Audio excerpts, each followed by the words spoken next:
इन दिनों पाकिस्तानी हिंदू कपल निकिता और विक्रम नागदेव की शादी और तलाक जबरदस्त चर्चाओं में। पाकिस्तान से शादी कर इंदौर आए निकिता और विक्रम नामदेव एक दूसरे पर आरोप लगा रहे हैं। निकिता पाकिस्तान में है तो विक्रम भारत में रह रहे हैं। निकिता का आरोप यह है कि विक्रम पाकिस्तान वापस नहीं लौटना चाहता, वो यहां पर दूसरी शादी कर रहा है हिंदुस्तान में। निकिता ने अब न्याय के लिए मध्य प्रदेश हाईकोर्ट की शरण ली है। वहीं विक्रम का कहना यह है कि उन्होंने पंचायतों के माध्यम से सुलह करने की कोशिश की थी, लेकिन उनकी पत्नी निकिता किसी भी सुलहनामे को राजी नहीं। उन्होंने यह भी आरोप लगाया कि पत्नी पैसे ऐंठने के लिए विवाद को लंबा खींच रही है। विक्रम का यह कहना है कि वो भारत में लंबी अवधि के वीजा यानी कि लॉन्ग टर्म वीजा पर रह रहे हैं और सभी भारतीय कानूनों का पूरी तरह से पालन कर रहे हैं।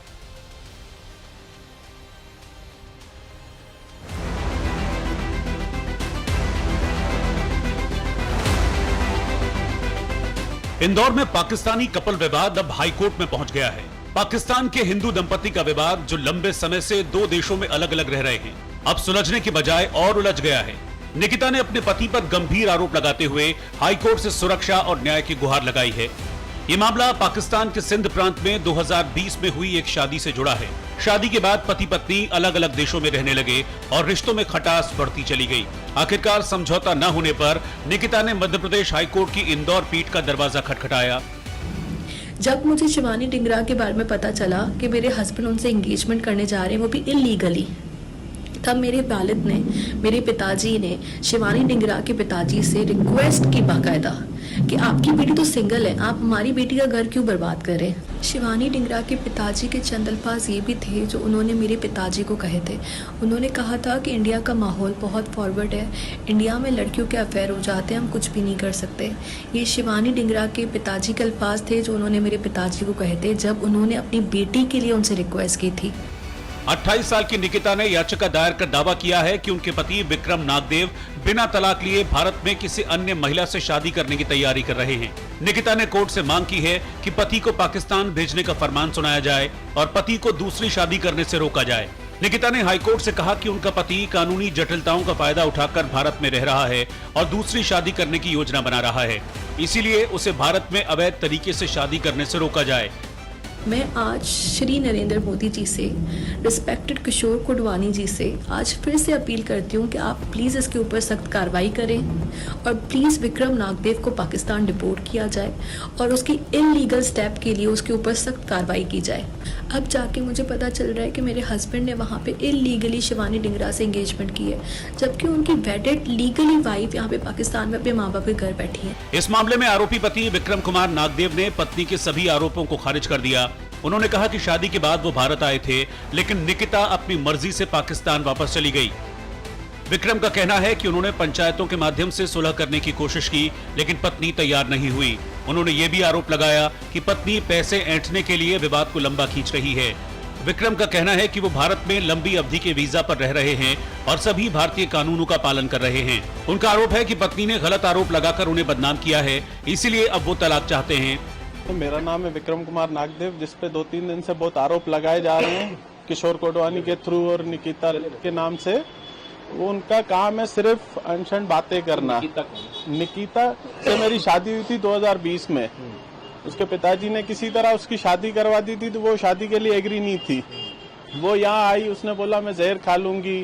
15 दिन बहुत आराम से रही। 15 दिन बाद जैसे कोविड लगा, कोविड के बाद उसने रोना शुरू किया कि मुझे जाना है, मुझे जाना है, मुझे जबरदस्ती भेजा गया है। उसके घर वालों से बात हुई, बोला एक बार उसको भेजो, हम समझाएंगे। गई तो फिर वहां से उसने मतलब चाल चलन ही चेंज कर दिया। फिर बोलना शुरू किया मेरा मन होगा, आऊंगी, तुम आओ, तुम आओ। हमने सर 2 साल तक हमारे पापा ने प्रयास किया, पंचायत से, हमारे जो बड़े हैं सबसे उनसे बात करवाई। जो वर्ड उन्होंने बोला है कि अपने घर वालों चाचाओं के पास भेज के बेइज्जती करवाई, ऐसा कुछ भी नहीं है। वो किसी के घर नहीं गई, वो सिर्फ बातें कर रही है और सिर्फ ब्लैकमेल कर रही है। इंदौर हाईकोर्ट पहुंचने से पहले ये विवाद सिंधी पंच मध्यस्थता विधिक परामर्श केंद्र में था, लेकिन कई बैठकों के बावजूद समझौता नहीं हो सका। बताया गया कि दोनों पाकिस्तानी नागरिक हैं, इसीलिए विवाद पाकिस्तान में सुलझना चाहिए।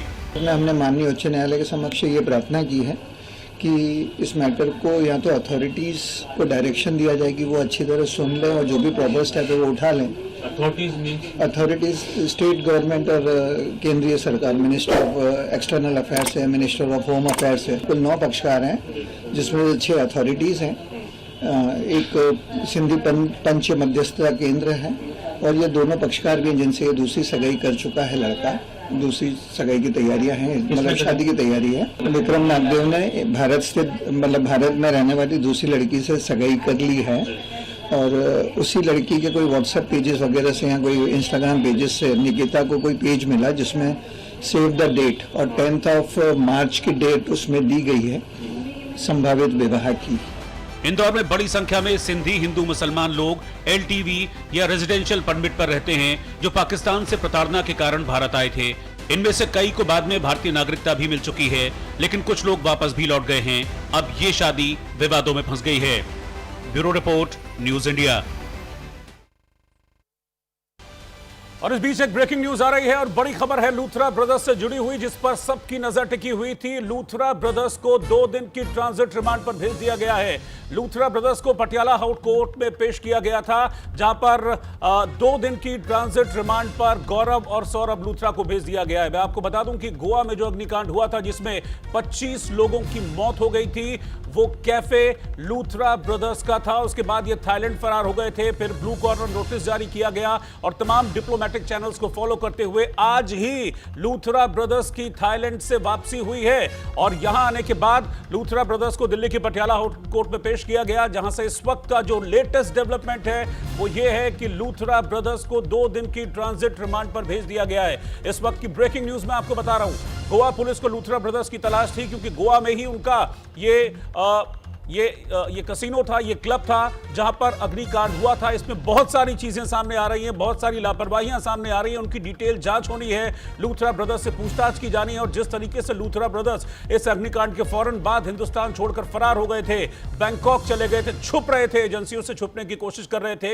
ये सारी चीजें ऐसी थी जिसने लूथरा ब्रदर्स पर शक और गहरा कर दिया है। और इस मामले में एक लेटेस्ट डेवलपमेंट यह है कि लूथरा ब्रदर्स को 2 दिन की ट्रांजिट रिमांड पर भेज दिया गया। इस वक्त की ब्रेकिंग न्यूज, बड़ी खबर मैं आपको बता रहा हूं। ये 2 दिन आप समझिए कि गोवा पुलिस के लिए अब बहुत ज्यादा इंपॉर्टेंट है, क्योंकि गोवा पुलिस उस वक्त दिल्ली में मौजूद थी जब लूथरा ब्रदर्स गौरव और सौरभ को यहां दिल्ली एयरपोर्ट पर लाया गया था। उसके बाद पटियाला हाउस कोर्ट पेश किया गया, क्योंकि एक कानूनी प्रोसेस होती है, कानूनी प्रक्रिया होती है। दूसरे स्टेट की पुलिस को अगर लूथरा ब्रदर्स से पूछताछ करनी है तो फिर उन्हें ट्रांजिट रिमांड कोर्ट से हासिल करनी होती है और वो ट्रांजिट रिमांड गोवा पुलिस को मिल गई है और लूथरा ब्रदर्स को अब 2 दिन की ट्रांजिट रिमांड पर गोवा पुलिस अपने साथ लेकर जाएगी और फिर इन दोनों से पूछताछ की जाएगी, क्योंकि बहुत सारे पॉइंट्स इस मामले में सामने आए हैं। लापरवाही कई स्तर पर की गई थी।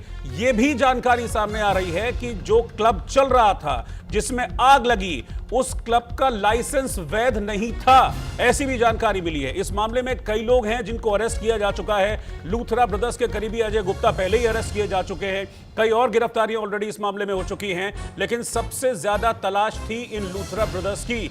तो अब लूथरा ब्रदर्स की न सिर्फ गिरफ्तारी हुई है, बल्कि गिरफ्तारी के बाद जब इन्हें दिल्ली की पटियाला हाउस कोर्ट में पेश किया गया तो वहां से 2 दिन की ट्रांजिट रिमांड पर लूथरा ब्रदर्स को भेज दिया गया है। इस कदम से अब उन 25 पीड़ितों की फैमिली को इंसाफ की उम्मीद जगी है जिन्होंने अपनों को इस भीषण अग्निकांड में खोया था। वो तस्वीरें अभी भी जो आपकी आंखें हैं, दिमाग है, वो भुलाए नहीं भूल पा रही हैं। जबरदस्त अग्निकांड हुआ था गोवा में और इस अग्निकांड में 25 लोगों की मौत हो गई थी। ताजा डेवलपमेंट के साथ हमारे एडिटर क्राइम अली शरद इस वक्त मेरे साथ जुड़ रहे हैं। अली लगातार आज इस खबर को फॉलो कर रहे हैं। अली, सबसे लेटेस्ट डेवलपमेंट, दोनों को ट्रांजिट रिमांड पर भेजा है, गौरव सौरभ दोनों को।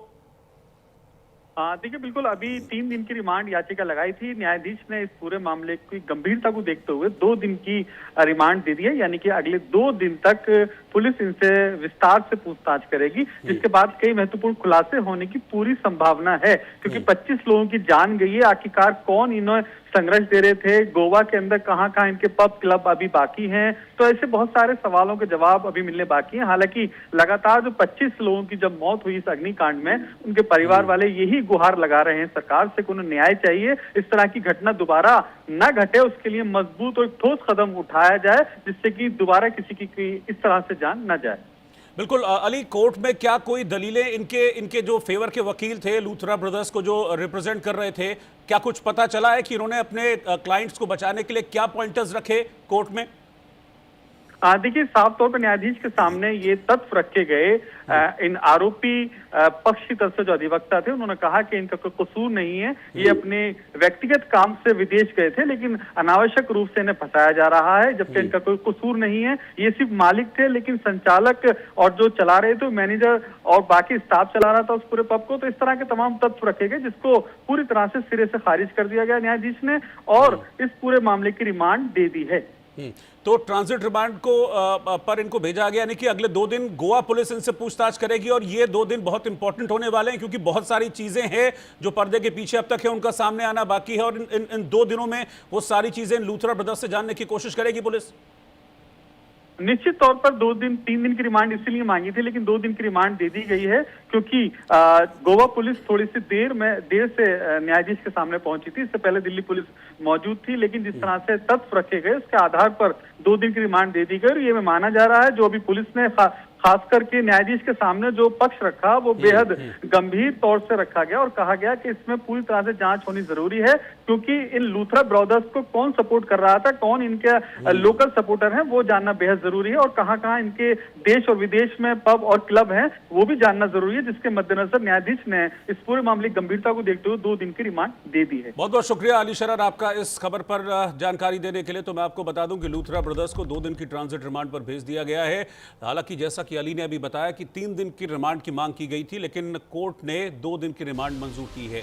और ये पहला मौका नहीं, इससे पहले जब लूथरा ब्रदर्स अपनी फरारी काट रहे थे, जब बैंकॉक पे ये लोग मौजूद थे, तो वहां से भी इन्होंने कोशिश की थी रोहिणी कोर्ट से एंटीसिपेटरी बेल लेने के लिए, वहां भी ना हो गया था और आज भी ना हो गया है। बहुत सारी दलीलें जरूर रखी गई, लेकिन फिलहाल कोई दलील काम नहीं आई है, और अगले 2 दिन बहुत इंपॉर्टेंट है, क्योंकि इनसे पूछताछ की जाएगी। अगली खबर की ओर हम रुख कर रहे हैं। एजेंट के जरिए गल्फ कंट्रीज में नौकरी के लिए जाना आसान है, और ऐसा होता भी बहुत है, लेकिन सच्चाई ये है, हकीकत ये है कि लोग चले तो जाते हैं गल्फ कंट्रीज, लेकिन वहां पहुंचने के बाद उनको पता चलता है कि वो ठगे जा चुके हैं, और उसके बाद जब वापसी की कोशिश होती है तो वो वापसी की कोशिश की प्रक्रिया बड़ी मुश्किल है। कानपुर में मुस्लिम लड़की शाहीना ने मुख्यमंत्री योगी आदित्यनाथ और प्रधानमंत्री नरेंद्र मोदी से गुहार लगाई है कि उनकी अम्मी को ओमान से वापस लाने में सरकार उनकी मदद करे। शाहीना ने एजेंट से अपनी मां को वापस लाने को जब कहा, तो उसने व्हाट्सएप पर लिखा कि 1.5 लाख दो तो हम तुम्हारी मां को वापस ले आएंगे, नहीं तो वहीं काम करने दो। अब शाहीना का यह भी कहना है कि उनकी अम्मी की तबीयत बहुत खराब है, कोई उनकी मदद नहीं कर रहा है इस मामले में, इसीलिए उन्होंने योगी मोदी से मदद मांगी है कि मेरी अम्मी को सकुशल ठीक ठाक ओमान से वापस ले आइए, उन पर जुल्म हो रहे हैं। पहले रिपोर्ट आप।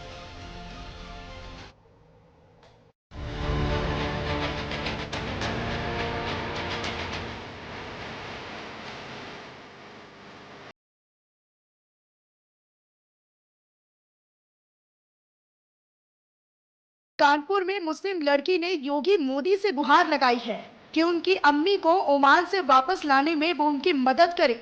हम शाहीना है और हम कानपुर जाजमऊ के रहने वाले हैं, और मेरी अम्मी जो हमारे रिश्तेदार हैं, कॉल पे संपर्क हुआ था हमारी अम्मी से, तो जो उनके भाई हैं एजेंट हैं इमरान, उनसे मतलब बात हुई थी कि यहाँ पे मेरी माँ काम करती थी, कम पैसे यहाँ मिलते थे, तो उन्होंने ये चीज़ बोला था आप वहाँ जाएं, वहाँ आपको पैसा अच्छा मिलेगा। ये चीज़ हमारे रिश्तेदार ने ये चीज़ बोला था हमारी माँ से। ये हो गया 3 महीने पहले, 3 महीने पहले की बात है।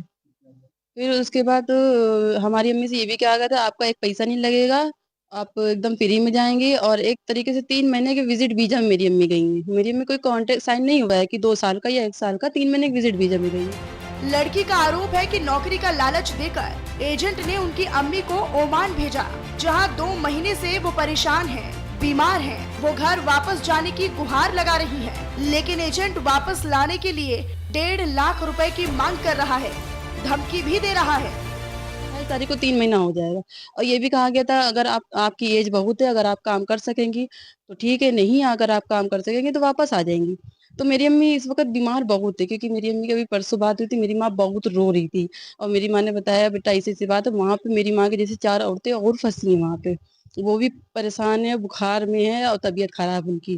पहले तो उन्होंने बोला था कि 1 लाख बोला था मेरी माँ को वापस लाने के लिए इमरान ने, अब मेरी माँ को वापस लाने के लिए ये हो रहा है कि आप पैसा देंगी तो आएंगी, वरना आपकी माँ वहीं पड़ी रहेगी। लड़की ने एजेंट से माँ को वापस लाने को कहा तो उसने व्हाट्सएप पर लिखा ज्यादा मैसेज मत करिएगा, अपनी अम्मी से बोल दीजिए काम करने गई हैं, काम करिए, नहीं तो जो वीजा टिकट के पैसे लगे हैं वो करवा के आ जाओ इंडिया।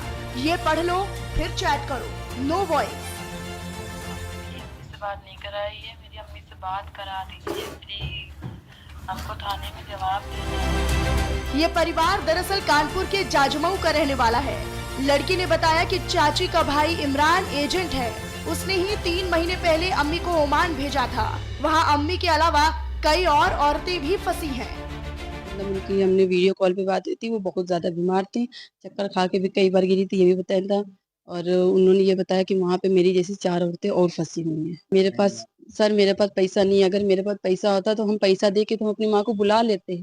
मेरे पास पैसा नहीं है, इसीलिए तो हम दर दर भटक रहे हैं कि ये चीज की मेरी माँ आ जाए कैसे तैसे करके। सरकार से मेरी यही है कि हम जाजमऊ की पुलिस से भी हम ये चीज दरख्वास्त कर रहे हैं, हाथ जोड़ के बोल रहे हैं, और योगी मोदी जी से ही बोल रहे हैं कि मेरी माँ को भी वहां से लिए हैं, और जो 4 औरतें फंसी हैं उनको भी लिया है। बस मेरी यही दरख्वास्त है आप लोगों से। बस बच्चों की मां के लिए गुहार सुनकर जाजमऊ पुलिस ने मामले की जांच तेज कर दी है। मामला संज्ञान में आया है, जाजमऊ पुलिस के संज्ञान में ये मैटर है। कोई लेडी जो ओमान में गई है वो फंसी हुई है, संभवतः कुछ पेमेंट का इशू होगा, उसके एजेंट ने 1.5 लाख रुपए की मांग करी है। तो पुलिस को इंस्ट्रक्शन दिए जाएंगे कि मामले की तह तक जाए, जांच करे, और यदि इसमें एजेंट का कोई खराब रोल समझ में आता है या एक्सटॉर्शन करने की कोशिश करता है तो उसे अभियोग पंजीकृत करके उसके खिलाफ कार्रवाई। लेकिन सवाल ये है कि एजेंटों के जाल में फंसकर लोग गल्फ कंट्रीज में नौकरी तो पा लेते हैं, लेकिन विदेश से वापस आने का रास्ता कठिन हो जाता है। देखने वाली बात होगी कि महिला की गुहार पर क्या एक्शन होता है, ओमान से कितने दिन में वापसी होती है। Bureau report, news India. तो एक लड़की है, पीड़ित है, परेशान है, वो चाहती है कि उसकी माँ जो ओमान में है वो वापस लौट आए। बुजुर्ग माँ है, 55 साल माँ की उम्र है, लेकिन ओमान में पहुंचने के बाद कुछ दिन तो बातचीत हुई, लेकिन 28 दिन के बाद हर तरह से संपर्क टूट गया। अब हाथों में कागज लिए हुए, अर्जी लिए हुए दर दर भटक रही है, पुलिस से अर्जी लगा रही है, गुहार लगा रही है कि मेरी माँ को वापस ले आओ। मुख्यमंत्री योगी आदित्यनाथ और प्रधानमंत्री नरेंद्र मोदी से भी ये गुहार लगा रही है कि मेरी अम्मी को वापस ले आओ। अंकित सिंह हमारे संवाददाता कानपुर से इस वक्त लाइव साथ में इस वक्त जुड़ रहे हैं। अंकित, अभी स्टेटस क्या है इस मामले में? सबसे पहला तो कदम यह है कि क्या लोकल पुलिस इस मामले में कुछ मदद कर रही है, क्योंकि जिन लोगों ने शाहीना की मां को ओमान भेजा था वो वहीं के लोग हैं, क्या उनसे पूछताछ हुई, उन पर कुछ एक्शन हुआ? बिल्कुल, आपको बता दें कि पुलिस की अगर बात की जाए तो इस पूरे मामले को पुलिस ने जो है वो गंभीरता से लिया, और चकेरी पुलिस को और जाजमऊ पुलिस को जो है वो साफ तौर पर दिशा निर्देश दिए कि पुलिस जो है वो जाए और पूरे मामले की छानबीन करे। पीड़ित जो युवती है उससे बात हुई थी अभी थोड़ी देर पहले ही, तो उसका भी यही कहना था कि पुलिस उसकी मदद कर रही है, लेकिन जो उसकी माँ है उसकी कंडीशन जो है वो काफी ज्यादा खराब है, तो इस चक्कर में वो लगातार जो है अभी भी गुहार जो है वो लगा रही है। फिलहाल पुलिस की तरफ से एहतियातन कदम उठाए जा रहे हैं, लेकिन पुलिस का कहना यह है कि पहले आप इस पूरे प्रकरण में FIR जो है वो दर्ज कराइए, उसके बाद आगे की जो कार्रवाई है FIR दर्ज करना तो पुलिस का काम है। अंकित, अगर वो लड़की शिकायत लेकर पहुंच रही है तो ये पुलिस का काम है, FIR दर्ज करे और सबसे पहले उन लोगों को उठाए। उसने ऑडियो भी सुनाया जो 1.5 लाख रुपए मांग रहे हैं वापसी कराने के लिए, उनको उठाए, उनसे पूछे। बिल्कुल सही बात है, इसमें पुलिस को जो है वो कार्रवाई करनी चाहिए थी, पुलिस को FIR दर्ज करनी चाहिए थी, लेकिन पीड़ित जो है उसका कहना यह है कि उसकी जो है वो एजेंट से बात हुई है, एजेंट अभी भी उन लोगों के संपर्क में है, और एजेंट का यही कहना है कि पैसे दे जाओ तो तुम्हारी माँ जो है तुमको मिल जाएगी। यानी कि कुल मिला के ये कहा जा सकता है कि जो पीड़ित परिवार है वो पुलिस और एजेंट के बीच में जो है वो झूला बनकर झूल रहा है। उसको किसी प्रकार का अभी कोई साफ आश्वासन जो है वो नहीं मिला है, जिसके चलते उसने जो है वो CM और PM से न्याय की गुहार लगाई है। ठीक है, मुझे सिर्फ इतना बताइए अंकित कि क्या जिन लोगों ने शाहीना की अम्मी को ओमान भेजा था, क्या उनसे पुलिस ने अब तक कोई पूछताछ की है? बिल्कुल, अगर बात की जाए तो पीड़ित परिवार के हिसाब से अगर बात की जाए तो अभी तक पुलिस ने जो है वो इमरान से जो है वो किसी प्रकार की पूछताछ जो है वो नहीं करी है, और पीड़ित को जो है यही आश्वासन दिया जा रहा है कि आप जो है वो एजेंट को जो है वो पैसे भेजेंगे, तभी आपका जो परिवार है वो आपकी जो अम्मी है वो आपके अपने परिवार से मिल पाएंगी। और जो पीड़ित परिवार है वो लगातार इलाके के लोग जो है उनसे अपील कर रहा है कि वो लोग आगे बढ़े और उनको पैसे दे ताकि वो अपनी माँ को ओमान से वापस मंगवा सके। ठीक है अंकित, बहुत बहुत शुक्रिया आपका साथ में जुड़ने के लिए। और हम कानपुर पुलिस से भी अपील करते हैं कि इस मामले को गंभीरता से देखें। एक महिला की जिंदगी का सवाल है। वो महिला जो कि एक अरब कंट्री में फंसी हुई है, उसको सकुशल वापसी कराई जाए। प्रधानमंत्री और मुख्यमंत्री से मदद की गुहार की है, क्योंकि विदेश से जुड़ा हुआ मामला है तो डायरेक्टली इसमें विदेश मंत्रालय का इन्वॉल्वमेंट है। विदेश मंत्रालय से भी न्यूज़ इंडिया अपील करता है कि इस मामले को गंभीरता से देखे और शाहीना की मां की हिंदुस्तान सकुशल वापसी सुनिश्चित करे। इस बीच एक बुरी खबर है। कोहरे ने मथुरा में 13 लोगों की जान ली। यमुना एक्सप्रेसवे पर कोहरे के चलते 8 बसों और 3 कारों के बीच टक्कर हुई। बताया गया कि इस हादसे में 13 लोग जिंदा जल गए, 70 लोग घायल बताए जा रहे हैं। एक चश्मदीद ने बताया कि गाड़ियां आपस में टकरा गई तो ऐसा लगा कि गोली चली। तेज धमाके हुए, चीख पुकार वहां पर मच गई और उसके बाद जब वहां पर धुंध छटी, धुआं छटा तो 13 लाशें बिखरी पड़ी।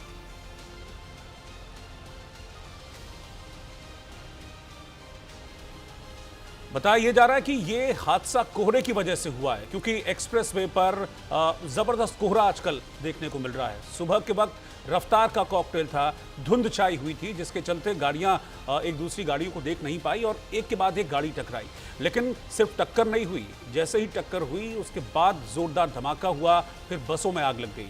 एक दो नहीं, 8 बसों और 3 गाड़ियों की टक्कर हुई थी, जिसमें बहुत सारे लोग सवार थे। 70 के करीब लोग इस हादसे में बुरी तरह से जख्मी हुए हैं, जबकि 13 लोग ऐसे हैं जिन्होंने इस दर्दनाक हादसे में अपनी जिंदगी गंवा दी। ये रिपोर्ट आप देखिए।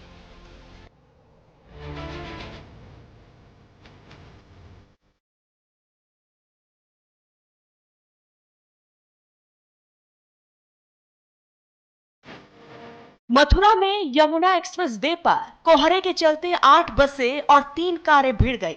टक्कर होते ही गाड़ियों में आग लग गई, जिसमें कई लोगों की जलकर मौत हो गई। 150 से ज्यादा लोग घायल हैं। मरने वालों का आंकड़ा और भी बढ़ सकता है, क्योंकि बसों में कटे हुए अंग मिले हैं।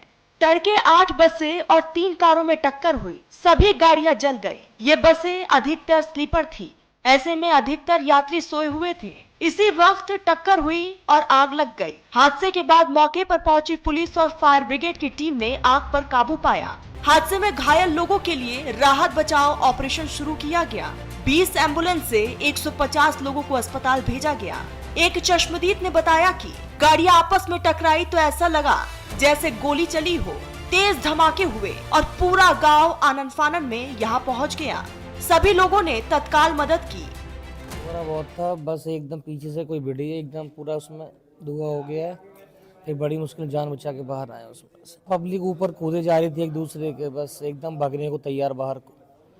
वाइफ को निकाला, वाइफ भी नीचे पड़ी हुई थी, उठा के फिर बाहर लेके आया मैं। कोहरे की वजह से कुछ बसें आपस में टकराई हैं, जिनमें से कुछ बसें जल भी गई हैं। इसमें से सभी घायलों को निकाल कर अस्पताल भेजा गया है और जो बसें चली हैं उसके अंदर अभी देखा जा रहा है कि किसी प्रकार की कैजुअल्टी अगर हुई होगी तो उसको नोटिस में लाया जाएगा। एक्सीडेंट भयंकर था, आग बहुत तेज दौड़ चुकी थी, 3 गाड़ियों में आग लग चुकी थी। जब मैं आया तो उसमें 4-5 लोग फंसे थे। मैंने उसको एक को निकाला उसमें से, गाड़ी से अंदर से घुल के। 3 उसमें और रह गए थे। एक कोई मुरैना उसका था, कानपुर का, सॉरी। मैंने उसको निकालने की बहुत कोशिश की, लेकिन तीनों लोग सीट में फंसे थे, नहीं निकल पाए हमसे। तब तक गाड़ी में आग अंदर दौड़ गई, मुझे मजबूरी उस गाड़ी से निकलना पड़ा। 3:40 के आसपास आग लगी है यहाँ पे, और मैं यहाँ पे आया हूँ 4:05 या 7 पे। तो पीछे बहुत ज़्यादा जाम लगा हुआ था। मैंने अपनी गाड़ी वहीं पार्क करके, और जब मैं यहाँ पे भगते हुए आया और आके देखा तो बहुत आग लगी हुई थी। और उस टाइम पे यहाँ पे फायर ब्रिगेड नहीं पहुँची हुई थी, मतलब करीब आधे घंटे में फायर ब्रिगेड नहीं पहुँची थी यहाँ पे। और फायर ब्रिगेड फिर आई, पुलिस वाले भी काफ़ी, और सारा ये पूरी आग, मतलब इतने सारे लोग घायल थे। मेरे पास वीडियो पड़ी है पर्सनली, काफ़ी सारी लेडीज़ हैं और ये सब। बस हादसा कितना भयावह है इसका अंदाजा इससे लगाया जा सकता है कि पोस्टमार्टम हाउस पर शवों के 17 बैग पहुंचे। ऐसे में शवों की पहचान करना जांच टीम के लिए एक बड़ी चुनौती है। इस स्थिति में डीएनए टेस्ट या अन्य फॉरेंसिक तकनीकों का सहारा लेकर शवों की पहचान की जाएगी। अपने अपने परिजनों के लिए लोग परेशान हैं। सबके मन में बस यही आस है कि उनके अपने सुरक्षित हो। अभी तक की जांच के आधार पर कहा जा रहा है कि यमुना एक्सप्रेस वे पर तड़के कोहरे की वजह से विजिबिलिटी काफी कम थी, जिस कारण बसें आपस में टकरा गई। सुबह 4 बजे के करीब ये यमुना एक्सप्रेसवे पे 127 माइलस्टोन है। यहाँ 8 बसेस और 3 गाड़ियाँ आपस में टकरा गई और फिर उनमें आग लग गई। इसमें जो अब तक सर्च एंड रेस्क्यू चला है उसके अनुसार 4 लोगों की मृत्यु की पुष्टि हुई है। शेष अभी राहत बचाव कार्य चल रहा है और जो घायल थे उन सबको हॉस्पिटल भर्ती करवाया गया है। उनकी स्थिति किसी की अभी गंभीर नहीं है, फिर भी बेहतर से बेहतर इलाज सुनिश्चित किया जा रहा है। आपको बता दें कि यमुना एक्सप्रेसवे अथॉरिटी ने यह अनाउंस किया था कि कोहरे के समय वाहनों की गति अधिकतम गति 100 से घटाकर 75 किलोमीटर प्रति घंटा कर दिया गया है। वहीं भारी वाहनों की रफ्तार को 80 से घटाकर 60 किलोमीटर प्रति घंटे कर दी गई है। अनाउंसमेंट होने के दूसरे दिन ही ये हादसा एक्सप्रेसवे पर हो गया। Bureau report, news India.